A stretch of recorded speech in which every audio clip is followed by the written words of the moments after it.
continue to be one of the very top players in the Pokemon trading card game. You're not wrong, and I think we all know a household name at this point, Tord Reklev, bringing the power, bringing so much Pokemon knowledge and passion. As we've seen throughout this tournament, we saw a segment with Tord earlier, you know, speaking about he's going to be doing this when he's old, and he's going to be playing for a long, long time just because he has so much passion and love for the game. Yeah, they both already have built an impressive legacy. It'll be a really interesting matchup. We've already discussed a little bit about the decks already there. I mean, Tord is piloting that End Zoroark EX. He's faced 3 Dragapults already in this tournament, so he's well versed, and he's actually 3-0 against them. Gustavo, on the other hand, playing that Dragapult Dusknoir, has faced 1 End Zoroark already in this tournament, also is 1-0. So, you know, this is a true battle of the Titans here. Yeah, we've got 2 absolutely brilliant players who both know their stuff. It's going to be a little bit scary for them at this point. They're doing very well, don't get me wrong. We're 4-0 right now, both players, and one of them has to just eke forward. There are going to be points on the line no matter what happens here, but I know both of these guys are going to give us quite the show. And there we see Tord's good luck charm, Celebi, who seems to go everywhere with him to every event. Celebi has seen a lot of wins. Yeah, that signature Celebi that Tord carries around to every single tournament he attends. Both players now just getting set up. I mean, we've mentioned it so often where we see a lot of consistency between very top, high-level players. We finally get to, as we've already mentioned, discuss a matchup between 2 really in the thick of things now. I mean, 4-0, push themselves potentially to 5-0. As we do get a chance to look at those prizes now. Ooh. There's a little treats there from Tord's side in the top left-hand side.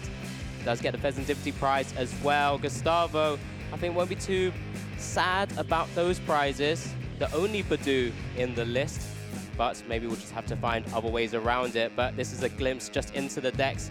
Both our players will be looking to try and work out at some point what those prizes are, to know what resources they have available to them. Yeah, we're in for a great one here, Amy.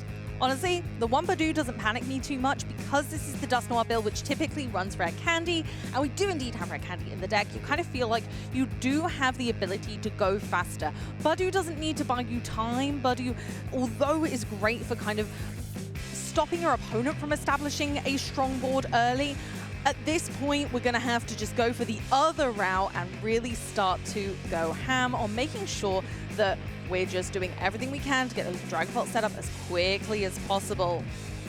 Yeah, and then, of course, with the Zoroarks, you have that fantastic ability to be able to get into the game. Looks like we have the fist bump, Amy. I think both our players are kicking things off here for Swiss round 5. It's Tord Reklev versus Gustavo Wada, and it looks like it's going to be Gustavo kicking things off with that Buddy Poffin. Oh, a very, very useful card indeed. One that Tord has a few fewer of right now. Not as many buddies in Tord's deck right now as a couple of them are prized. But Gustavo's going in hot, making up those treats. And who has come to the bench to savor them other than Dreepy and Duskull? Yeah, absolutely. You just want to be starting to set up the board set as Gustavo gets a chance to glimpse through the deck to work out what is prized, what he will have access to throughout this game, of course. Just to run you through, I know we've seen a bit of Dragapult throughout this feature matches so far already, but that big bad Dragapult EX, that one big dragon type with no weakness, with a fantastic attack, Phantom Dive, 200 damage to the active and 6 damage counters that could be spread to your opponent's bench in any way you like. But to get there, we use Dracloak, Recon Directive, and all the other combinations to get to that stage. We did get the energy attachment to the active Dreepy, and it's just a passover with the Team Rocket's Watchtower in play as well. All right, we've got a Pokepad. That's a huge start for Tord, being able to look through that deck again, something we really want to be doing early on in the early turns to establish what cards are in the prize cards so that we know which route to take.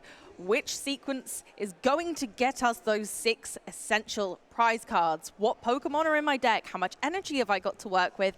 All of these questions Tord will have answered in his head while looking through this deck right now. And what an iconic deck for Tord to be playing as well, this kind of trade engine, which we've seen through many formats to great success, and it's not stopping here.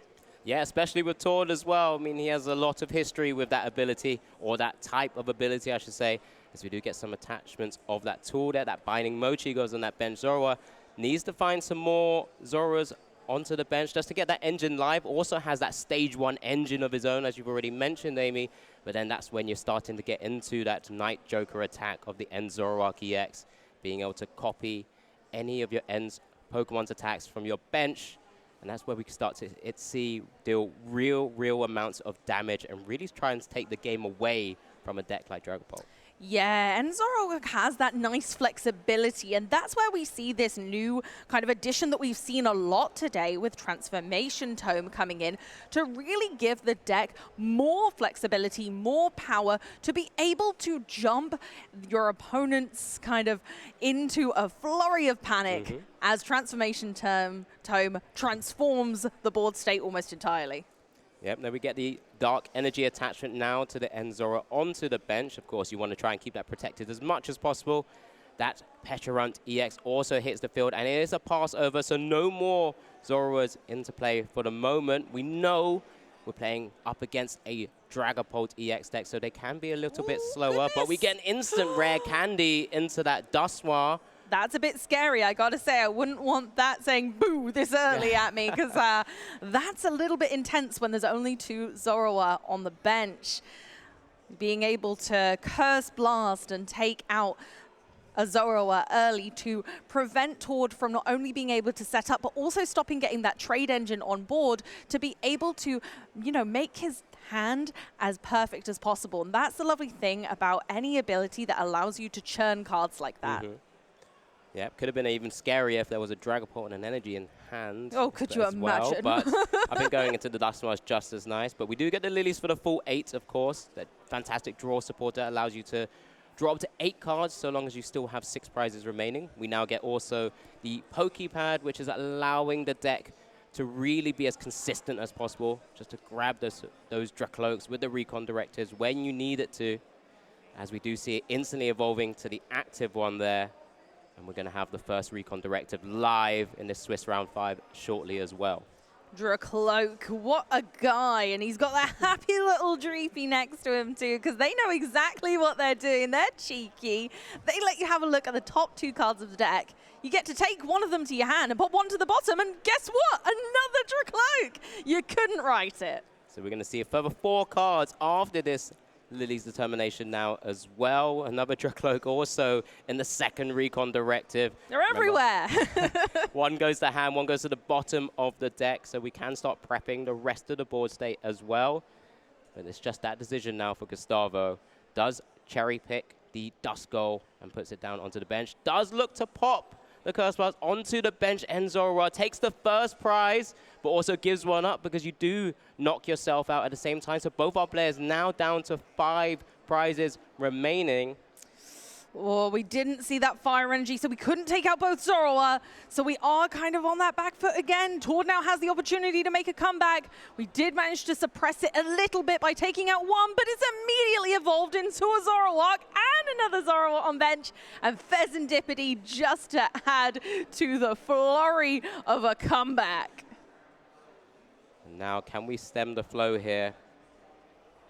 Remember, just by utilizing that Curse Blast, both players now not having 6 prize cards remaining. Both players' Lily's Determination have been nerfed down to just 6 cards that they draw after shuffling their hand into their deck now as well. So again, another way to almost limit the draw power in your opponent's side of the board state at the same time. Tord's got to be blessing his lucky stars right now that those Zorua managed to hang on in there, and we still have one. But Lily is a determined lady, and she is going to try and help Tord to get that lovely hand back in order. We still have a little more draw power. We've got trade and we've got flip the script. So this isn't just going to be it, but that's looking pretty good so far as a starting point. Yep, further 3 cards first to deliberate before we play anything else. Finds Double Dark and an Ultra Ball here.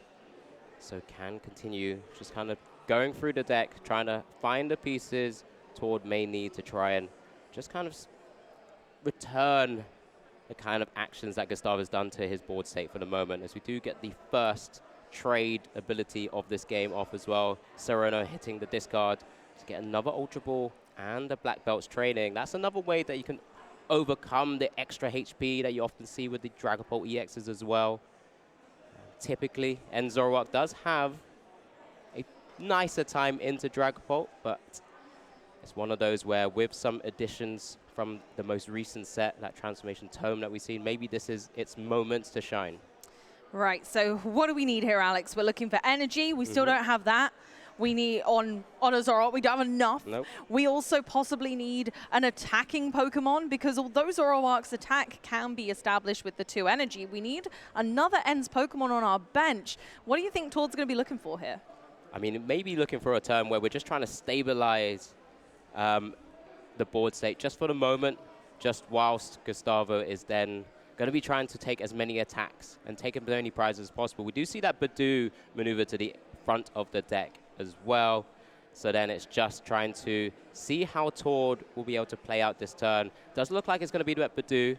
As I mentioned, that could be one way just to kind of slow the game down a little bit. We do get the Petrant EX's ability to maneuver the Zoroark into the active spot, then retreat with the energy going into the discard. So Badoo in the active spot now, energy attachment to the bench, and Zoroark EX, and ends PB up as well.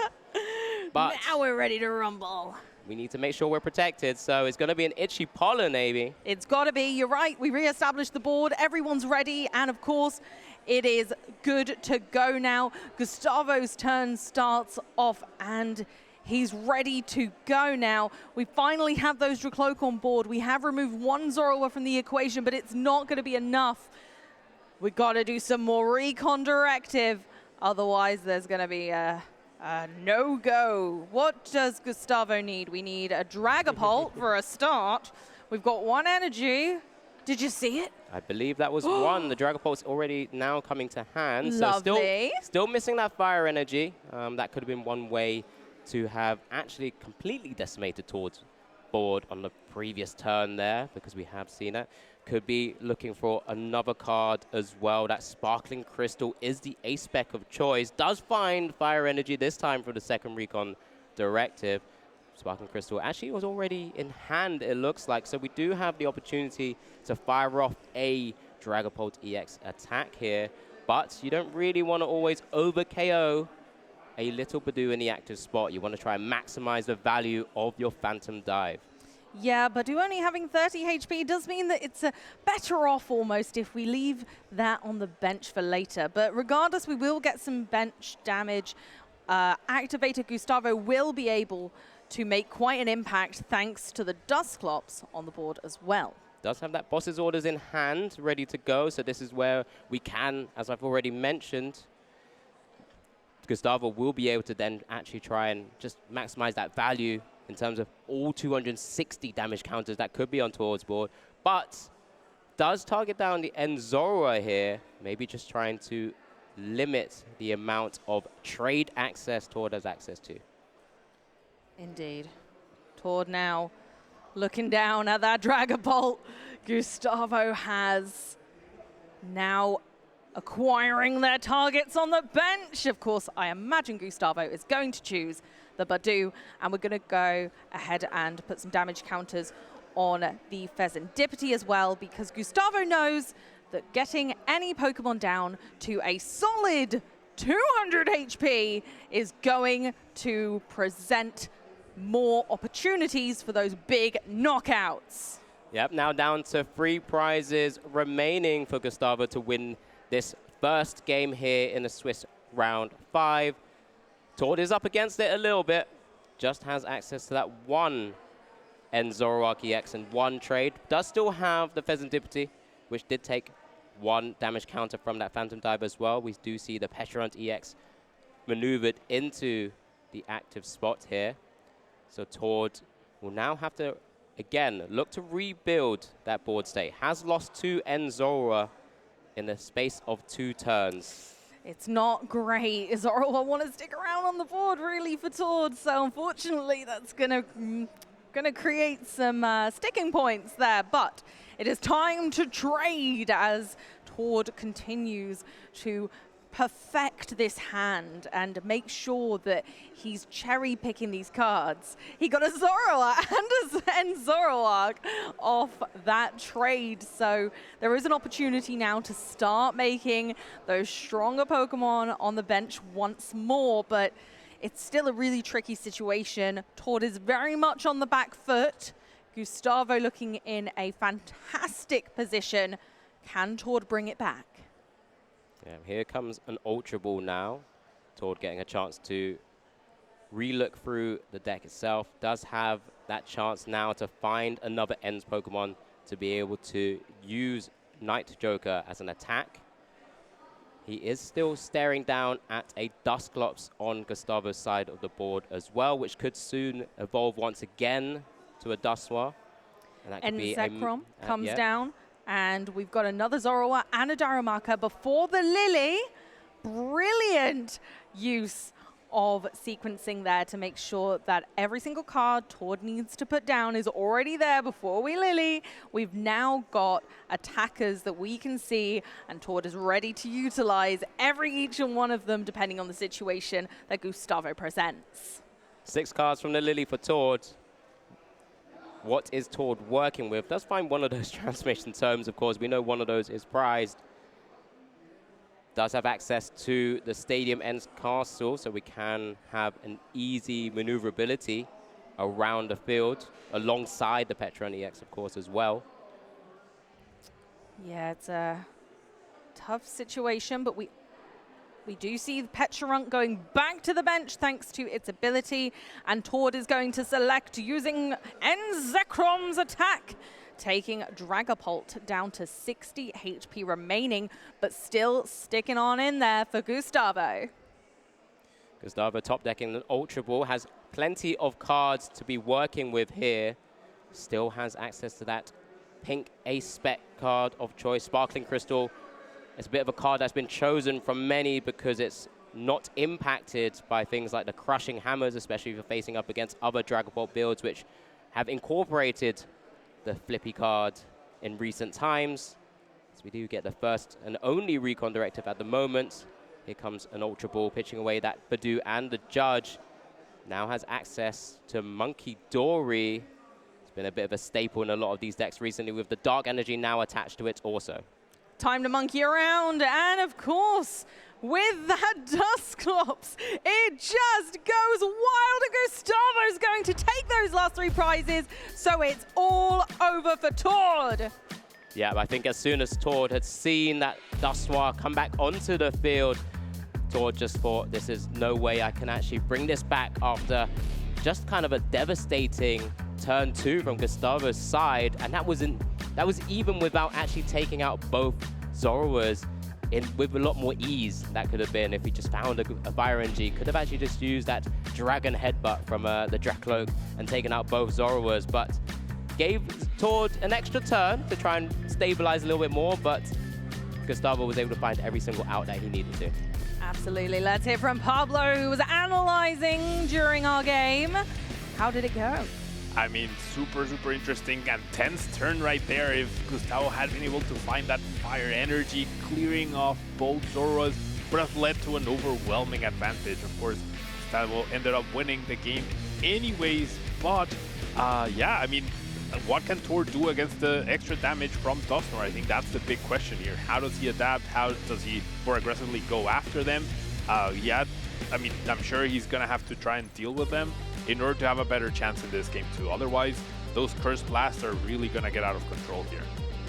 Yeah, absolutely. And I think it's so interesting to kind of just see what game plan Tord needs to now come up with to try and mitigate those Dusknoir plays. I mean, that Rare Candy instantly coming in on Gustavo's turn 2 meant Tord may need to go into that Badoo where possible. I mean, it's just unfortunate on that turn that Tord did have. We couldn't really find more Zoroarks. We couldn't really find anything, any way to find the Badoo, for example, or maneuver into it. So it just ended up giving Gustavo a massive window of opportunity to just take down the board.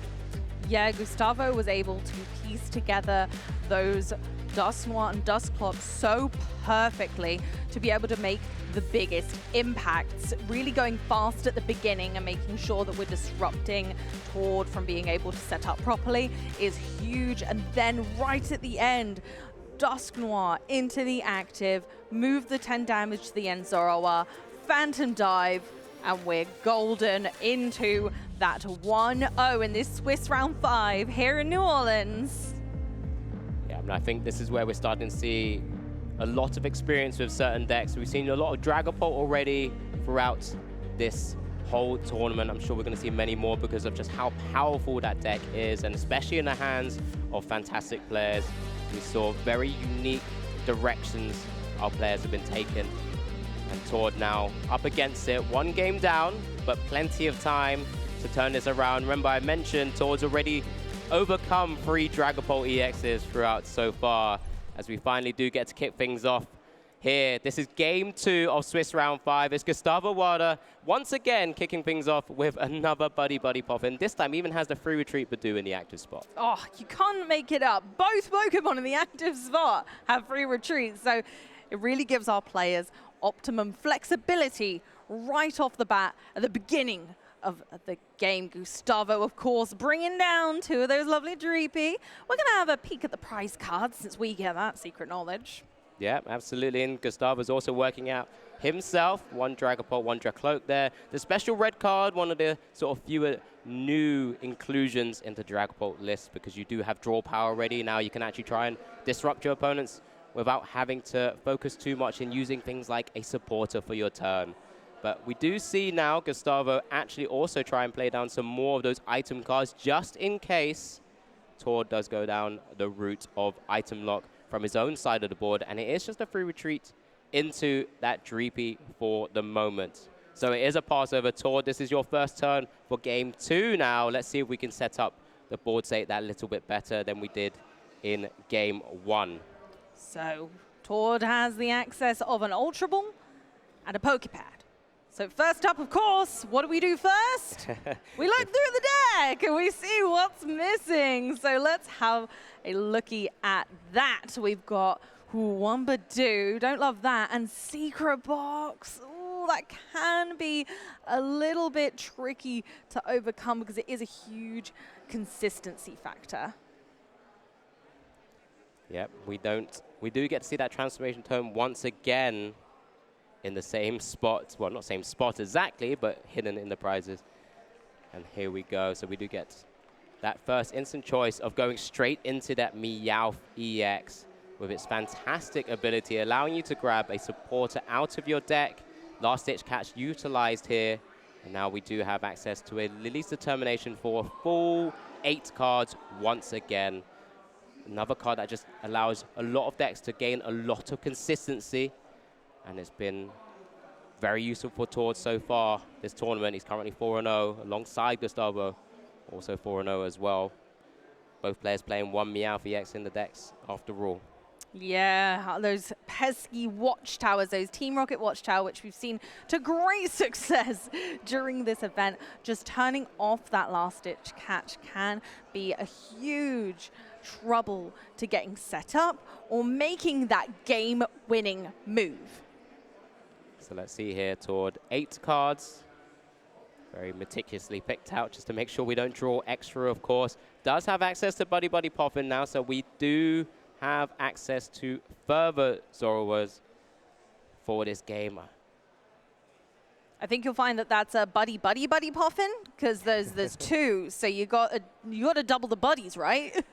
Absolutely. I mean, what's always interesting is whether you now hold on to the Buddy Poppin, maybe use it for later end Zoroarks, or even just use it as collateral for that trade ability as well. So just the first one being played initially here by Tord Reklev. I can only imagine it's going to be Whoa, well, you know what? Tord isn't going to have the problem of last turn, I imagine, when we were sort of struggling to see those Zoroarks, but Tord has made sure to get plenty on the board now. So it's looking pretty good from this scenario. The only other ends Pokemon on the board as a potential attacker on a future turn will be that Ends Darumaka, which will and should evolve into the Ends Darmanitan at some stage. Oh, it does look like maybe we're just deliberating how we're going to fully get value out of the whole hand, I think it looks like at this stage, because that board has gone back to 4. There we go. There we go. Yeah. Enzora back on the board again. Ends PP up, brings a little bit of energy to that Ends Zoroark, and of course, Night Stretcher then grabs back the Ends Zoroark from towards discard pile, and we're passing away to Gustavo. I love the way Night Stretcher can be utilized as if it's a draw card. You're putting cards in the discard pile with purpose, knowing that you can get those back later. Yep, same scenario where Tord is playing his item cards out prior to Gustavo potentially going into a Itchy Pollen, as we do get this Sparkling Crystal now, so Tord does finally get sight of Gustavo's 1 Ace-Spec card. Attachment just to that Dreepy. Not active, not live right now, but if it ever goes to, or gets to the stage of a Dragapult, it can do so. As we do now also get Gustavo getting a chance to draw 8 cards, I believe himself, from that Lily's Determination. I mean, Rare Candy, Dragapult, Energy, does mean we can start firing off a massive attack, but it's asking a lot. Have we missed? I think they may have missed it. I don't think Gustavo has access to the red candy yet. Yeah, we didn't get the red candy. That was a fantastic top deck. Flashes it to his opponent. Tord giggling away there as much as I am, and I hope you guys are home. That was a wonderful moment. Attach that energy, Alex. What now? I mean, that Yvel is staring down at a big, bad Dragapult EX. Phantom Dive is live. Sparkling Crystal taking the energy count of the Psychic away from the Phantom Dive because it's the attachment from the tool. That Ace-Spec really putting in work here. So a turn 2 Phantom Dive is ready to go, and it looks like we're firing it off. But so let's see where the damage counters do go down on Tord's side of the board. At least we do keep our Enzoroa not KO'd for the time being. Looks like one more damage counter to be placed on Tord's side of the board for the moment. It's important where those damage counters lie. This is the test of a true Dragapult master, knowing exactly where to put each of those damage counters to optimize your play. Yeah, so here we go. Tord again up against it, staring at that Dragapult EX.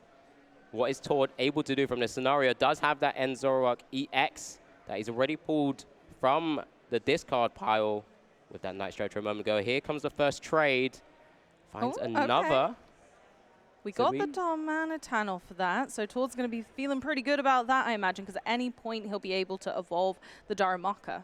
Yep, so as the other Enzoroark EX also can go full 3 of them on the board there, as we do get the third Enzoroark evolving up to the Enzoroark EX now. Ultra Ball also being played. Oh no, sorry, pitched away. Apologies. Trading can get confusing because there's so much of it going on, but 3 Ends Zoroark EX in play allows Tord to be able to siphon away cards that aren't useful right now and make this perfect hand. Yeah, I think the tricky point here is the only key attacker we have is that Ends Darmanitan, as it is the flip the script that's being used now by Tord. So which direction can we go in? Looks like he's going to evolve up that Ends Darmanitan, or Darumaka, I should say, into the Darmanitan on the bench. So we do have now a live attacker. Backdraft and Flame Body Cannon are available to Enzoroark EX once there's 2 Dark Energies on the active. And now it's a Lily's Determination for 8 to try and turn this around. Lily's got to try and turn the tide. We flipped the script. It wasn't enough, so Tord's natural next move is, okay, my supporter needs to be the most impactful it can possibly be, and that is going to have to be the power of Lily's Determination. Will Tord get what he's looking for? Let's find out with these 6 important cards. Still 8, Amy. Oh, it's 8. Yeah, still we haven't 8. taken a prize card. My bad. It's no, 8. Absolutely. So we've got to give credit to Tord for just so he has more cards to be playing with here. There's the attachment to the active, so we can fire off and ends the Manatan attack with that Knight Joker. But can we get real good value here? I guess we can take down the Drakloak, remove the draw engine from Gustavo's board, and also equal the prizes as well. So Tord also now going down to 5 prize cards remaining, has picked up another Enzorok EX there. Massive KO for everyone to see. Yeah, using Enstar Manatan, Flame Body Cannon allows Tord to take out a Drakloak, which of course makes Gustavo's draw power a little bit lacking, especially in comparison to Tord's own. So on with Gustavo's turn. We had a really powerful start, being able to utilize that Sparkling Crystal so early, where Lily's freshening the hand up. We want to see some Drakloak, everybody at home, so keep a lookout in Gustavo's hand, because that's really what Gustavo needs now to start getting back into this game and getting into the flow of things, especially with Tord having a not so advantageous turn in that Flame Body Cannon. Yeah, and it's just one of those things where with that attack, we're also weakening the active Dragapult EX, so we're putting it in range, a much easier range to knock it out with a future Enzorok as well. But this is where Gustavo can start to try and be a little bit cute with some of the plays you can make. Maybe utilizing that red candy into a Dusknoir again, or need to start prepping a second Dragapult at some stage, but also just putting damage across the board and really then forcing Tord to use a lot of resources to get those energies back, using those ends PP up, energy attachments, and any other cards that Tord may have in the list. I mean, there's no card like Janine's Secret Heart that allows you to sort of cheat some more energies on the board state either. So let's see how Gustavo plays this out. Recon Directive into another Drakloak and a Dark Energy there. Okay, looking a little slow for Gustavo, considering where damage counters might need to be placed on this occasion. Tord raring up those dice, ready to go. Gustavo having a good think, because it is so paramount to know where to place these, and looks like Gustavo has opted for a little bit of Meowth, a little bit of Enstar Manatan, and a little bit of Pheasantipity. Yep, so just getting those damage counters spread across the board state. Don't give Tord access to basically an open space for another Pokemon to really come down, and this is probably where Gustavo really has to start thinking about just toying around with that board. And you're so right from last turn, Alex. Tord now might struggle with energy acceleration because he has no space on that bench for Pecharunt. So how are they going to possibly get enough energy to be able to launch an attack this turn, especially one that's actually going to put a dent in Gustavo's force right now? Well, so we do find the Ends PP up being used now to power up the Enzorok EX with that Binding Mochi. Does have access to the stadium, of course, Amy. That's one way to be able to dance around the board state. So Ends Castle comes into play with another Lily's Determination, this time for only 6. Both players have taken 1 prize card, of course, so not the full hog of 8 cards here from that Lily's Determination, but 6 is still quite a lot, especially when you're seeing another 6 further cards via that trade ability on those Enzorok EX. Gustavo, of course, very clever in also not activating Pheasantipity. So Tord has Pheasantipity sat on the bench, but not able to attempt to flip the script at all. So actually limiting Tord's turn. Now we finally see some Zekrom, but there's no bench space. Yep, so this is the awkward scenario Tord can find himself in, as we do see it pitched away for the moment. For a second, trade is now being used. Black Belt's training seems to keep coming back from those trades as well. And then we have the final trade. Let's just see all the cards that we need to before we start making some key decisions in how we maybe take this a game away from Gustavo. Keeps also finding that transformation tome, but we know one of the other ones are prized. Here we go, it's happening. We've got a transformation. Meowth into Zekrom. That's how you get the other attack alive. And we got the energy. Now we can switch thanks to N's Castle. Here we go, Alex. Yeah, it's an incredible way to kind of display that transformation tome. There are 4 copies of. We keep just seeing one of those prizes, but that's no trouble when you can get access to the rest. And it's a massive knockout here, Amy, just as you said. And Tord now goes down to 3 prize cards remaining and no Dragon Ball EX on Gustavo's side. Thankfully, he does have that Drakloak with 1 energy currently sitting on it. I think everyone heard that rampaging thunder throughout the hall because it was big. Recon Directive now grabbing that, well, potentially grabbing a Dusknoir or the Ultra Ball. I do believe there is that rare candy, I think I saw, yeah. There is in Gustavo's hand right now. So just which direction we go down in this scenario. Ultra Ball does mean he can get a Dragapult live. Gustavo is not in an awful position. There's a lot of damage over on Tord's side of the board. Gustavo's going to want to use not only Dragapult, but also these Dusklops and Dusknoir to optimally take as many prize cards as he can.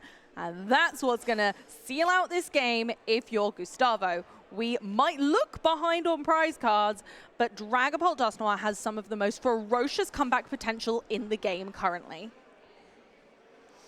Yeah, so just an opportunity for Gustavo to deliberate his board state and how he uses this Curse Blast on Tord's side as he does target down that End Zoroark, or heavily damaged End Zoroark EX, meaning Gustavo will take 2 prizes as well, also bringing himself down to 3 prize cards remaining, but pushes Tord 1 step closer as Tord has just taken another End's Castle from the prizes as well. Does have access to that secret box also after taking it from the prizes, so a real awkward scenario here. Can Gustavo find a way to really just put Tord on the back foot based on the current board state? Still has access to 1 additional Dusknoir as we do get the Ultra Ball being played now. So not going down the route of the rare candy, of course. Has double Drakloak already on the board. Both Recon Directives already used. So here comes Dragapult EX. Yeah, if you're going to make a stand and try to batter down the defenses of Tord, Gustavo's going to want to get some big HP Pokemon on the board as soon as possible. So here comes Dragapult to help Gustavo out. Of course, with an attach of an energy, Gustavo can retreat Badu. Dragapult is primed and ready in the active spot. We're going to boss his orders of Pheasantipity for 2 further prize cards and special red card to really add some flurry into Tord's play and make it really hard for Tord just to take those final 2 prize cards by forcing Tord to shuffle his hand, and put it to the bottom of his deck, and draw only 3 cards. Yeah, and that's why Tord's taken a moment just to remind himself what cards are going to be going to the bottom of the deck, of course. I mean, there's a lot of draw power on the board. Say 1 has been removed from that Curse Blast for the time being, but special red card really impacting the game right now. We knew it was going to be impactful in some way since its release in Chaos Rising, and everyone was kind of anticipating it coming, and here it is. Does it come to fruition, though, as we are about to get the Phantom Dive off, which will knock out the Pheasantipity, but Tord has just flashed the boss's orders just to showcase that I have it in hand. I can target down what I need to, and Tord Reklev will be taking Game 2 here to level up this series here in Swiss Round 5. The tome didn't lie, Alex. We wrote a story of how transformations can happen, and what better Pokemon to use transformations than N's very Zoroark. Yep, so just that boss's orders really proving to be so important. Obviously has access to that N's Darmanitan on the bench. Will be able to take 2 little KOs on Gustavo's board state, and that would have been the final 2 prizes. So I mean, we get an absolute great opportunity to see 2 titans of the game just piloting the deck, showcasing exactly why they're both 4-0 right now. I mean, Transformation Tome, who would have thought that would have been so impactful in this current meta and format. It's a tough card to utilize, especially because you have to have a few of them. But let's hear from Pablo for an expert opinion. I mean, incredible game to see for sure. We did see Tord be a little more aggressive right this time around.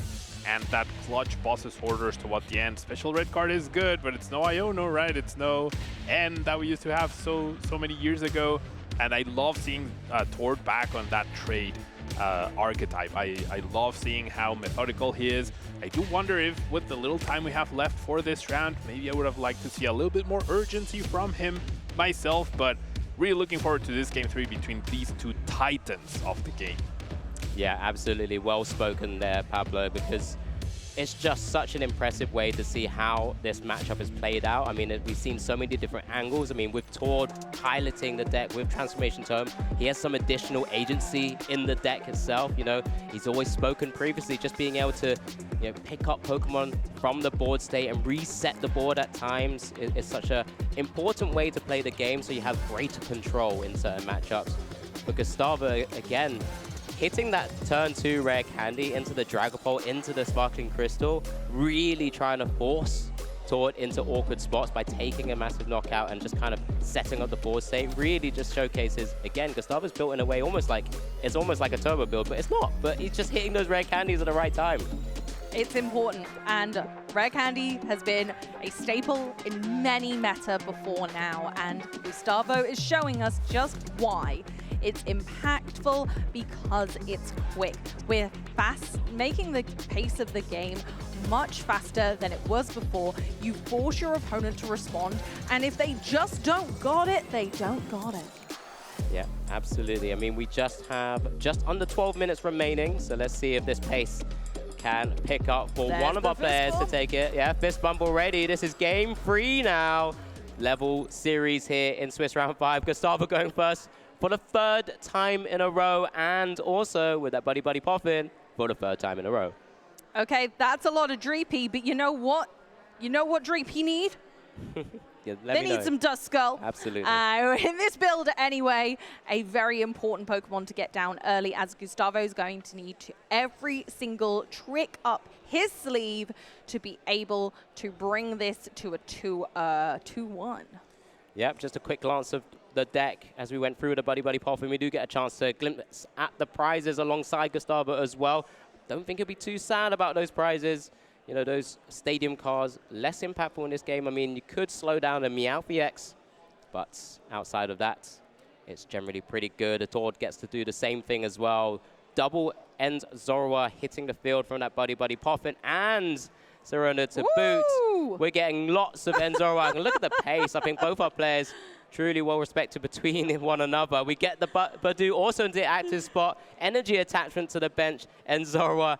And it looks like we're going to be kicking things off with that Itchy Pollen on that turn 1 from Tord Reklev. Tord had you speaking so quick that you barely kept up, and you can see why. Gustavo matching that pace. We've got Dracloak. What's next? We're probably going to see some recon directives from Gustavo soon. Yeah, we're going in for that first one. What's Gustavo going to choose? We don't know. It's a mystery card, but no longer. Okay. It was a judge, and that's rather good. If you're Gustavo right now, that's probably going to be a choice supporter. We've just seen Tord put those cards in his hand. You know what? Put them back, Tord. Shuffle in, please. Yeah, especially when you're impacted by Itchy Pollen. Judge being the supporter of choice from that recon directive. Each player shuffles their hand into the deck and draws 4 cards. So no more End Zorua, at least for the moment, unless you can find it once again, Tord. And I think Gustavo's only other decision there was whether to try and attach to the active, maybe to use it as a pivot retreat, maybe into his own Badoo. But when you're already item locked yourself, trying to find your own Badoo with 4 cards is not an easy feat. No, it can be a little tricky. Gustavo now going, okay, wow, straight into another recon directive, choosing another judge and benching a Duskull, passing over to Tord, who is item locked. We can evolve 1 Zorua. Yeah, no, we have access to items. Tord has access to items because there is no Badoo on Gustavo's side. So it is going to be just that trade, though. That Buddy Poffin pitched away. We do have access to Ultra Ball. also, so could grab another Enzorok EX and really start trying to get into a board state where you're well protected from any sort of naughty shenanigans from Gustavo's side. It's a tricky situation. Got to use all of the resources that Tord has, but he is struggling because of the lack of cards in his hand. It's all great having an Ultra Ball, but not so great when you've only got 5 cards in hand total, because you have to pitch away 2 of them. Yeah, not all cards are fodder at this stage at the moment. No. You got to get to that board and get to that hand size first before you can do so. But what helps this scenario is that Tord does have that Purdue in the active spot, can slow down Gustavo as much as he can, although we have seen double Reklev on the other side of the board already. And it just looks like it's going to be an Ultra Ball for that Meowth EX with that last-ditch catch. He's already kind of predetermined, that Lily's Determination supporter as well. So it's basically saying that's exactly what I'm going for, because we want to see more cards. And maybe I can just kind of draw into more Enzorok EX, and then I'll be well protected. Yeah, you can reset your hand by being able to play this Lily and get out of a judge scenario. And that's exactly what Tord's done. Has gone, okay, I really need more cards in hand right now. What is the most efficient line to get me there? And actually, Meowth fits the bill with last-ditch catch perfectly. Yep, and then you can always think about transformation, toming it away at a later stage. So I love this kind of thought process and direction that Tord's already been showcasing in this Swiss round 5. There's the 8 cards, does find just an easy draw into another Enzorok EX as well. Then can start thinking about what card is next to be traded away to see 2 further cards as well. So there's a lot of options here, but time is ticking. We're now down to under 7 minutes remaining as we do get a Poképad being played. Tord has a lot of decisions to make in not a lot of time. You're absolutely right, Alex. But Tord has done an excellent job of being able to get those Enzorok back into play, regardless of Gustavo being able to judge and force Tord to put them at the bottom of the deck. So honestly, some phenomenal plays from both sides, just pushing each other the other way and forcing Tord to jump through hoops to get to the destination. Second trade now, discarding the Enz Darumaka to the discard pile. Maybe saying I can just use Transformation Tome later to evolve straight up into the Enz Darmanitan. Further down the line, as it looks like now an Ultra Ball is being eyed up here, most likely for that third Enzorok EX. You know what, Alex?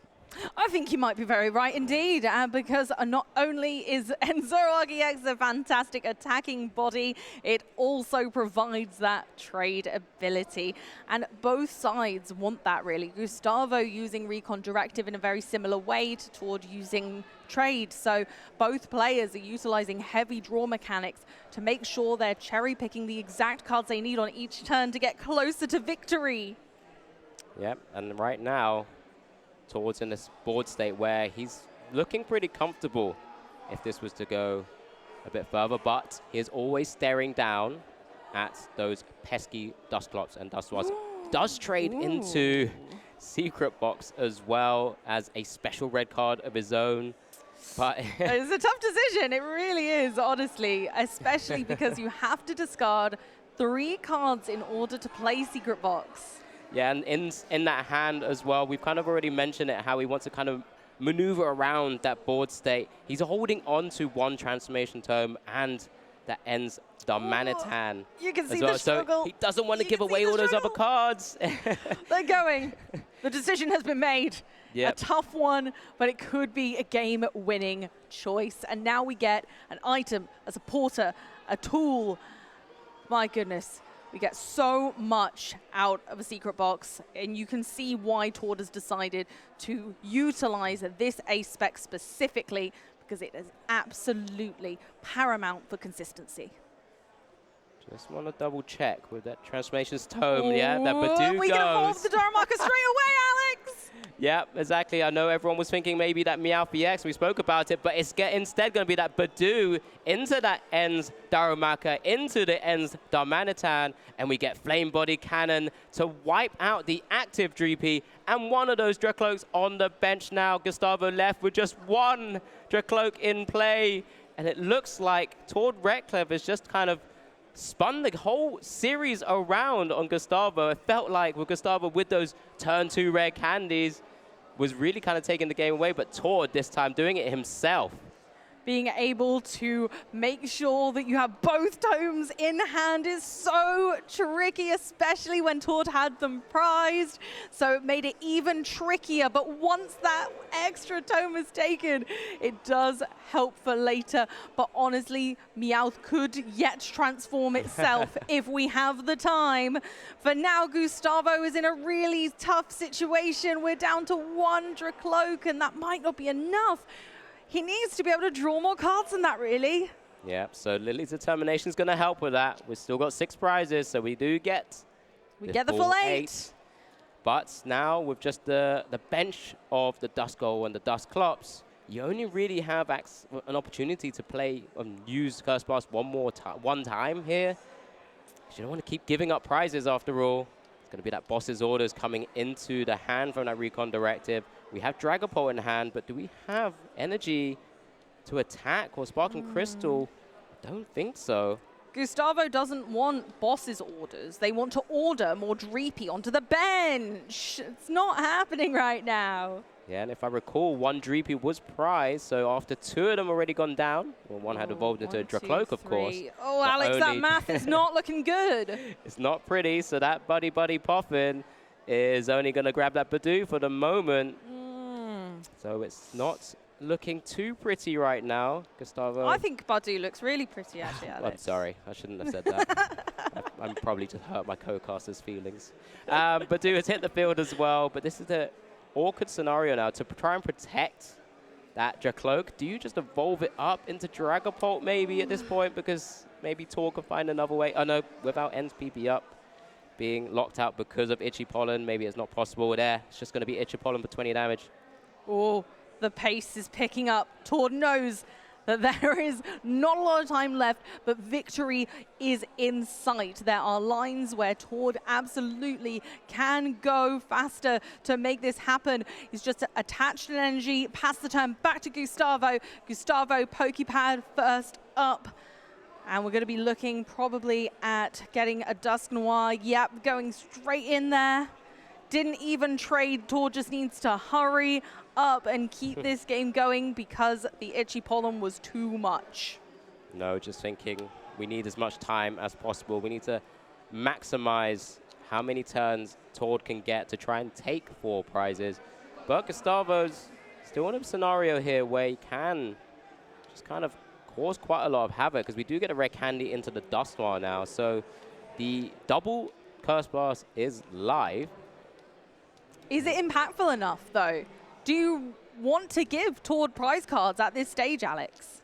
The only reason, and this, I mean, it's a poor reason because there's free trades and Zoroark on the board, but 1 Curse Blood could mean you can activate special red cards for a turn and really kind of throw cards that Tord maybe cherry-picked to the bottom of the deck.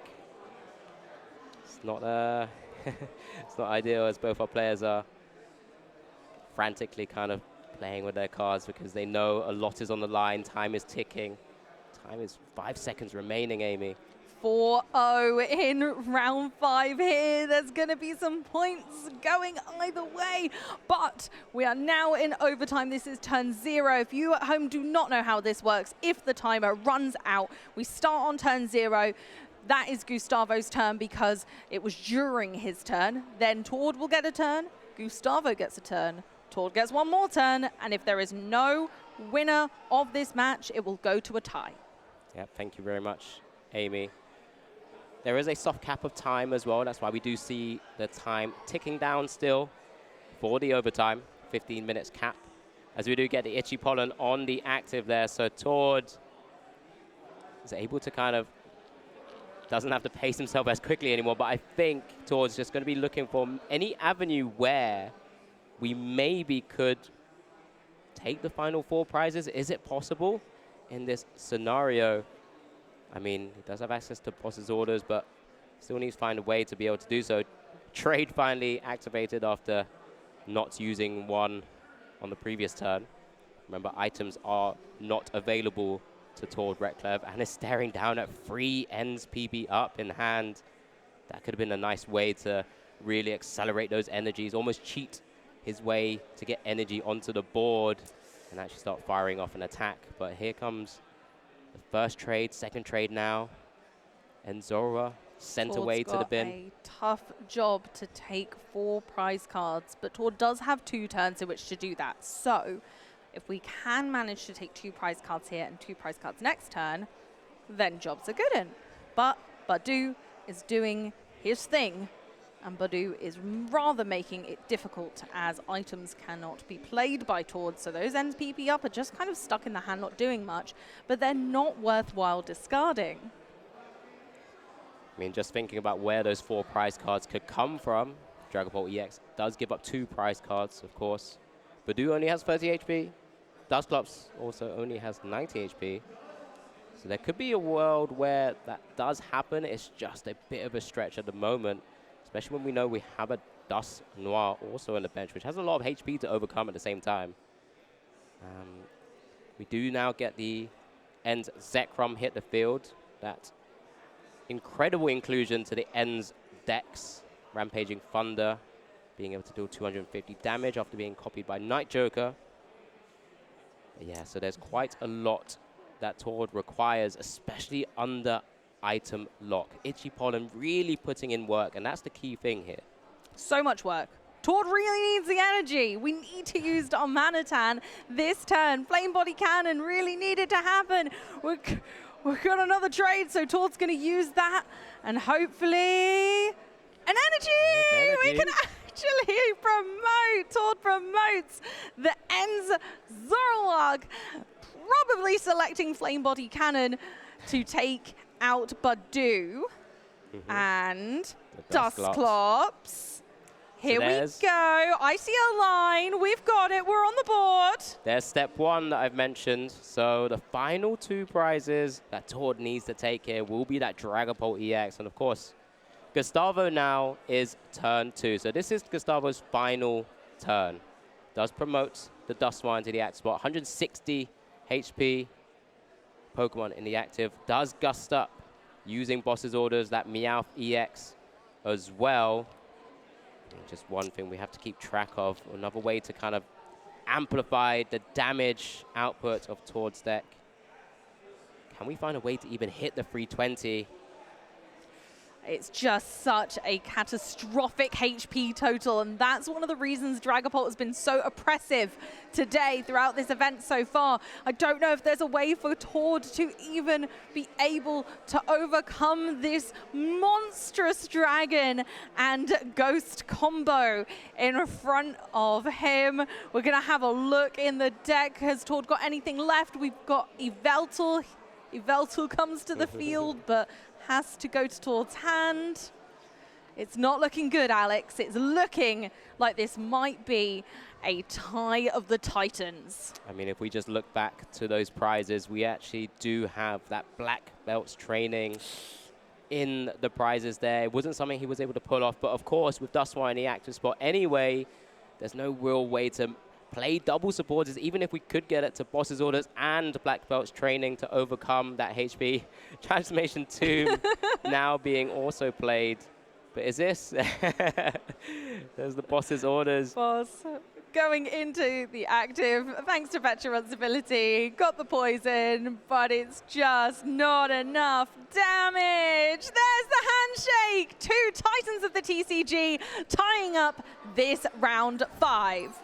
30 HP short of taking this Swiss round 5 and pushing him into a 5-0 position. But I think both our players could walk away from this table saying that, you know, they're up against some pretty big names, pretty big decks, some pretty tough opponents, and still feel pretty good about themselves going 4-0-1 here at the North America International Championships. You have to remember as well that sometimes it's about how well your opponents are doing throughout the event as well. That can be incrementally difficult to assess because you don't know how well your opponents are going to do, which can affect your resistance in the event. And both players being so spectacular, you can hope they're both going to